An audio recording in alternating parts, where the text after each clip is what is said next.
Hello students, this video is about conical pendulum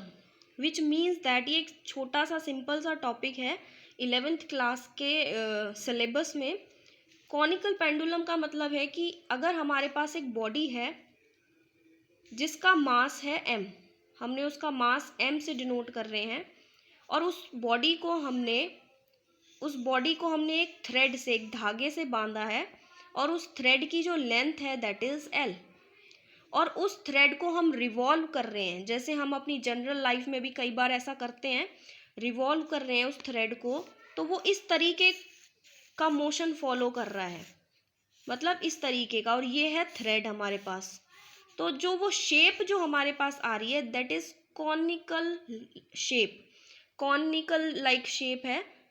cone like shape, इसीलिए हम ऐसे motion को बोल रहे हैं कॉनिकल मोशन। और we can say that conical pendulum, क्योंकि पेंडुलम क्या होता है, जब हम एक बॉब को थ्रेड से टाई अप कर देते हैं देन वो पेंडुलम इस तरीके से मूव करता है, pendulum. Similarly in this case हमने एक थ्रेड जिसकी लेंथ एल है उसको टाई अप किया है एक बॉडी से जिसका मास है एम और उसको हम रोटेट कर रहे हैं, तो वो एक ऐसा मोशन, सर्कुलर मोशन फॉलो कर रही है और लाइक कॉनिकल पेंडुलम की तरह वो मूव कर रहा है, इसीलिए इस टॉपिक को नाम दिया गया conical pendulum with constant speed. So अगर हम इस डायग्राम को देखें, यहाँ हमने ऑब्जेक्ट है जिसको हमने धागे से बांधा है और यहाँ से उसको हमने पकड़ा हुआ है, तब हम उसको मूव करा रहे हैं इस तरीके से, then it makes an angle theta with along OP and again it's made angle theta along OQ। सो वो जो ऑब्जेक्ट है जब वो P पोजीशन पे होगा उसकी ऑब्वियसली जो उसका मास है उस P पॉइंट पे भी m है, O पॉइंट पे भी आएगा तब भी उसका मास m होगा, there is no change in mass. लेकिन जब हम उसको रोटेट कर रहे हैं डाउनवर्ड तो ग्रेविटी का भी इफेक्ट लग रहा है उसको, उस पे along the direction of gravity. और डाउनवर्ड अगर हम देखते हैं तो ग्रेविटी की वैल्यू हम पॉजिटिव जी लेके चलते हैं, एक्सेलरेशन ड्यू टू ग्रेविटी, और अपवर्ड मोशन के लिए उसकी वैल्यू नेगेटिव। तो उसके ऊपर जो total force we know that F is equals to M में, so F is equals to M into में G, acceleration due to gravity यहाँ पे लग रहा है, इसलिए ये हमारे पास जो फोर्स लगेगा इस ऑब्जेक्ट पे downward that is M G. और उस फोर्स की वजह से उस धागे में थोड़ा सा टेंशन, वो खिंचा खिंचा लगता है, उस फोर्स को हम बोलते हैं टेंशन, वो उस थ्रेड में अपवर्ड साइड लगेगी due to the mass of the object. लेकिन वी नो दैट कि अगर हमारे पास कोई वेक्टर है या कोई मैग्नीट्यूड है along the X Y plane, then we resolve the component in the rectangular component along x and y axis। so ये एंगल थीटा बना रहा था along OP, so this angle theta which means this angle is also theta due to alternate angle। और mg के opposite में जो force लगेगा, इसके कंपोनेंट्स को अगर हम रिजॉल्व करेंगे तो जो एक्सिस के साथ एंगल थीटा बनाता है वो t cos थीटा में ब्रेक डाउन हो जाएगा, एंड उसके परपेंडिकुलर में जो कंपोनेंट ब्रेक डाउन होगा that is t sin theta.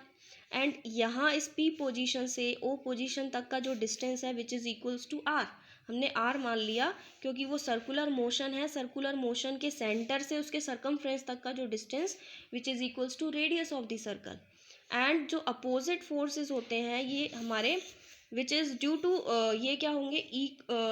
ये दोनों फोर्सेस इक्वल होंगे but in opposite in direction. So अगर हम इसको F1 कंसीडर कर लें और इसको F2, तो we write it as F1 is equals to F2। ये दोनों फोर्स क्या होंगे, एक दूसरे को बैलेंस करने की कोशिश करेंगे, तो यहाँ से हम लिख सकते हैं t cos theta is equals to M G and t sin theta is equals to M V square by R. क्यों? क्योंकि जो t sin थीटा जो कि along the radius of the circle जो हमारे पास एक फोर्स लग रहा है, tension force, which means that along the center of the circle centripetal force के बराबर हो गया, and we know that centripetal force is equals to mv square by r। so ये दोनों फोर्स अपोजिट इन डायरेक्शन है और दूसरा ये फोर्स और एफ सी भी ये क्या होंगे, इनकी डायरेक्शन सेम होंगी बट मैग्नीट्यूड वाइज ये डिफरेंट है। So we write it as t cos theta is equals to mg and t sin theta is equals to mv square by r। And dividing equation second by first, इस equation को हमने इससे divide कर दिया तो t से t cancel हो जाएगा and sine theta upon cos theta जो कि टेंजेंट थीटा के बराबर हो जाएगा। Tangent theta is equals to M V square by R upon में एम जी, एम से M cancel that is V square by R G, और यहाँ से हम लिख सकते हैं V square is equals to tangent theta R G, और स्क्वायर को हटाएंगे तो ये रूट में आ जाएगी equation that is R G tangent theta. And we know that time period को टी से डिनोट करते हैं and time period inversely proportional होता है फ्रीक्वेंसी से, और हम लिख सकते हैं टी इज इक्वल्स टू 1/μ। तो इस वेलोसिटी की वैल्यू को अगर हम इस इक्वेशन में पुट करें, we know that velocity is equals to distance upon में टाइम, एंड टाइम पीरियड को हम टी से डिनोट कर रहे हैं तो T is equals to distance upon में वेलोसिटी, और डिस्टेंस जो इसके सरकमफ्रेंस के अलोंग जो कंप्लीट सरकमफ्रेंस होगा of the circle that is 2πr, and velocity which is equals to जो हमें अभी फाइंड आउट की है that is root R G tangent theta. तो यहाँ से हम क्या लिख सकते हैं, ये जब वैल्यू रूट के अंदर जाएगी तो ये आर स्क्वायर हो जाएगी 2π रूट में आर स्क्वायर अपॉन में आर जी टेंजेंट थीटा। ये आर स्क्वायर में इसलिए हुई क्योंकि जब भी रूट से बाहर कोई वैल्यू आती है वो कैंसिल आउट होने के बाद आर बचती है, लेकिन अंदर गई तो आर स्क्वायर हो गई, एक आर से एक आर कैंसिल, तो हमारे पास जो इक्वेशन की रिड्यूस्ड फॉर्म हुई that is 2πr upon g into में tangent theta. So this is the time period for that canonical pendulum, and also इस ट्राइंगल के अगर अंदर हम देखें तो this is the length of the thread and this is the radius of the circular path. So इस triangle के अंदर अगर, और and this is the theta, so we know that कि जो परपेंडिकुलर अपॉन में हाइपोटेनस होता है which is equals to sine theta, and base upon में hypotenuse is equals to cos theta. So अगर हमें टाइम पीरियड की वैल्यू रेडियस के फॉर्म में ना निकाल के लेंथ की फॉर्म में लानी हो, then we write it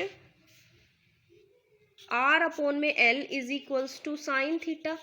so R is equals to L sine theta.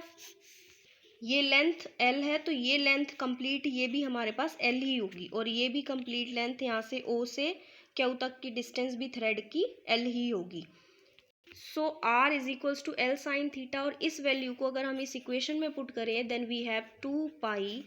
L sine theta upon में जी टेंजेंट थीटा, और इस टेंजेंट थीटा को ओपन करके मैं sine theta upon cos theta लिखूं, साइन से साइन कैंसिल और ये कॉस ऊपर चला जाएगा तो equation becomes 2π L cos theta upon में जी। सो न्यूमेरिकली अगर आपके पास रेडियस की वैल्यू हो, जी की वैल्यू हो, आप टाइम पीरियड को फाइंड आउट कर सकते हैं, एंड अगर आपके पास लेंथ गिवन है, acceleration due to gravity given है, देन आप इस फॉर्मूले को यूज़ करके time period for a canonical pendulum find out कर सकते हो।